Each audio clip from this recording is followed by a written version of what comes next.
What's up, guys? I'm good. Are you good? Great. Now, this week, as you guys know, I like to do these little things where I just sit here and chat to you. These are motivational Mondays. I haven't been doing them for a while. I'm sorry, it's only because it was Christmas, and I wanted to take a little bit of time off from YouTube and all them other things. But I'm back now, and I will be doing these every week with another random subject. As I've said to you before, if you have any that you want to recommend to me, please let me know. And this isn't edited. I don't like editing these videos. I really like to just sit here and have a chat with you, really. Because the thing is that I feel it's so much more important that people just sit here and have a real conversation. Nothing's edited or nothing's put together or stuff like that, because it's a real conversation then. I'm not, only showing the good things and I'm not taking out the bad things, and I pick a different subject, and I like to make the subjects, things that nearly everyone I know, well, most of my audience will be able to relate to. And on that thing, this week I want to talk something about very personal, and it's going to be two subjects in one, and it's going to be depression and the help of music with depression. The reason why I decided to do this subject is because on Friday I went to go and see Paramore, as you can probably tell by the t-shirt. They were amazing, by the way. The reason why I love them so much is because they really write songs that are they're very from the heart. They're all written by this girl here. She's called Hayley Williams.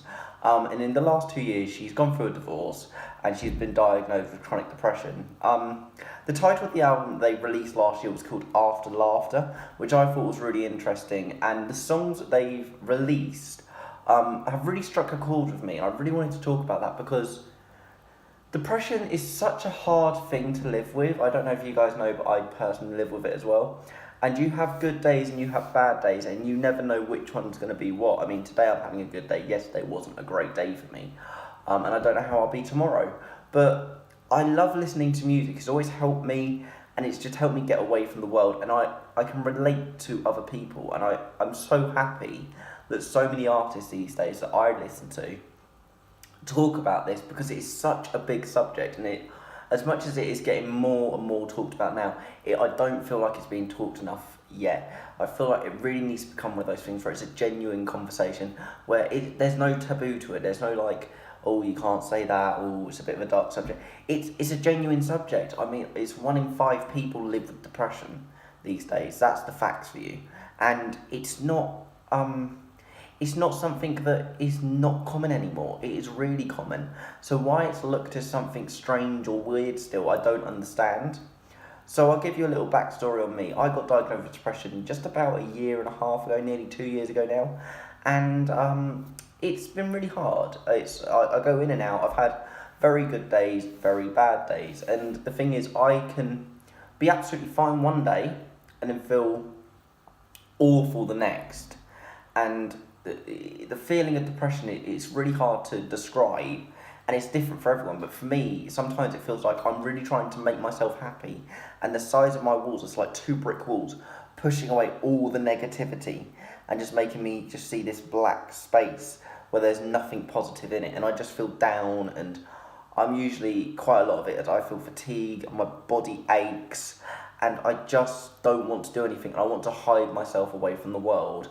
And I usually sit in silence, which isn't a good thing. This is usually the time where I put on music. And I love listening to music because it lets you escape to the other world. Now, there's a song that Paramore released this year. I will quote other artists, don't worry about that. But there's a song that they wrote called Fake Happy. It's actually on my hat there. And it actually says, "We're all so fake happy." And it's about depression. And I think it's a really good message, because the song basically says that I've talked a lot about this in my photography work lately as well with my tutor, that I feel that with myself and everyone else, we all wear masks with depression. We all we pretend to be happy, we all seem to be fine, and we're not. And I don't know why we do that. And I really wish we didn't, but it's like you have to be perfect, you have to be smiling, you don't want to bring anyone else down, and you don't want to take away the mood or anything like that. And it just doesn't help, because it puts more pressure on you, the individual suffering from it, and it makes it worse, I personally think. Another reason why I'm talking about this is because the reason why I took a long break was because over Christmas I really wasn't doing great. I was fine the week building up to Christmas, and then on Christmas Day I just felt bad. And it was horrible because it's Christmas and you're supposed to be happy and you're supposed to be smiling. And if you feel down and you can't help that feeling and you try and shake it off as much as I could and you just can't, it's horrible because there's nothing you can do about it. It's just your brain, and it's not even like your brain's playing tricks on you. It's like you just want to be alone sometimes, and that's genuinely how I felt on Christmas Day, as sad as that is, because sometimes I feel the pressure with Christmas and stuff like that. And I've said this to a lot of other people, is that I feel so many people presume that because it's Christmas, you are forced to be happy. And yet the polar opposite of it is some people really struggle to see Christmas as a happy time because it can bring back really bad memories of like things that have happened this year that weren't that good. Last year wasn't that great for me and my family. That had a big effect on it. And, you know, you look at how everyone else around you is smiley and happy. And I was looking at that, I'm like, why can't I be like that? And the thing was, I was the day before, 3 days before, nearly a week before. I was doing fine, but on the one day, you can't force yourself to be happy when everyone else is. And that's the thing about depression that I was saying, is that if you could control it, if there was like a little switch or a button that you could control how much you are one day and how much you are, and if you could predict what your week's going to be like, life would be so much more clearer for people like me and others that I know. But it doesn't work like that. It really is a stage of, well, how do I feel today? And you really have to, you know, check and make sure you're okay. And I really have to do that. I feel like a lot of people do, because if you're not in the right state of mind, you can't concentrate and focus on whatever it is the job you're trying to do. I mean, I come in and out of meetings, I go to a lot of classes, I do an A-level, so I do a lot of work in a week, well I think I do anyway, and there's a lot of stress with that, and you have to stay focused. And if you are down and your mind just keeps on wandering off, mine's like it goes to a white space. I think I said like a black room when I go down, but once I'm there, the room just becomes white, and I just see complete white. I can't see anything else. There's nothing in there. It's just plain, and it's scary because I can't escape from it. There's no door, there's no windows for me to look out of. I just see this white room with 4 walls. It's like you can't run away from it. It's horrible. And sometimes your mind just goes off into that place, and it's so hard to pull it back into the focus. And some days your mind will just stay there, and others you may be able to wall yourself back in, and other days you won't even see the wall. It won't even be there. And that's what's really annoying. On the days when I find this, is on the days when I don't really need to do anything and it's just a general day, I feel fine, but I feel with myself, I put so much pressure on I have to be good on this one day, like Christmas. And I feel the pressure and the force that people give themselves and they feel from other people almost instinctively forces their brain to feel bad because of how much pressure they're on to look like they're happy and they're enjoying themselves. And sometimes just life isn't like that. It doesn't work like that. And if it was, my God, would it be easier? But it doesn't. Another thing is the music. Now, I feel music has had such a big part of my life. I don't know how many videos I have, but I know I've done at least 3-4 videos where I've talked about massive music influences. I've done a vlog on the 1975 when I went to go and see them. I've done a top 5 video on albums that have influenced my life. Music has really influenced my life because I love the family that I grew up in, because I grew up to so many great musicians that my mum and my dad introduced me to. I remember like listening to the Beach Boys and Michael Jackson and Marvin Gaye, and these artists are so influential still now. I remember my dad was the one that introduced me to rock music, and I remember the first one he got me into was Guns N' Roses' Paradise City, and then he showed me Sweet Child of Mine, and then he showed me one of the greatest rock albums ever, Black is Black, Back to Black by AC/DC, and I remember that album was huge to me, and I just fell in love with wanting to be Angus Young and run around in my primary school stuff with like electric guitar and pretend I was Angus Young. It's just stuff like that have really influenced my life. Music has always been in it, and I feel that if it wasn't for it, it would be such a dull place. And if you're struggling, I swear to God, there are so many good places now that you can use. Like one of the apps I use is called Headspace. You do have to pay a premium for it. It's £10 a month, but it gives you 10-minute exercises every day to, you know, just calm your body, and it has things on depression, anxiety, daily life, and it really does help you and calm down. There's also mindfulness. There's loads of them.